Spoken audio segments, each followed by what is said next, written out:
रेल्वेनं आपल्या तिकीट दर रचनेचं सुसूत्रीकरण केलं आहे. नवीन दर रचनेनुसार उपनगरीय रेल्वे सेवांचं तिकीट आणि पास दरांमध्ये काहीही बदल करण्यात आलेला नाही. पण द्वितीय श्रेणी सर्वसामान्य तिकिटांच्या दरात 215 किलोमीटरपर्यंत काहीही बदल झालेला नाही. तर 216 ते 750 किलोमीटर या अंतरापर्यंत तिकीट दरामध्ये 5 रुपयांची वाढ करण्यात आली आहे.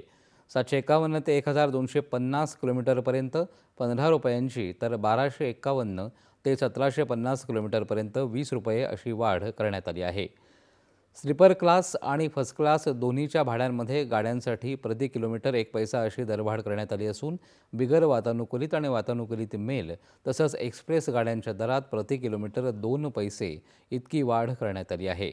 आरक्षणाचे दर किंवा इतर दरांमध्ये कुठलीही वाढ करण्यात आलेली नाही. ही सगळी दरवाढ उद्यापासून लागू होणार आहे. मात्र आधीपासून काढलेल्या तिकीट किंवा पासवर ही वाढ लागू होणार नाही, असं रेल्वे मंत्रालयानं स्पष्ट केलं आहे. बहुप्रतीक्षित नवी मुंबई आंतरराष्ट्रीय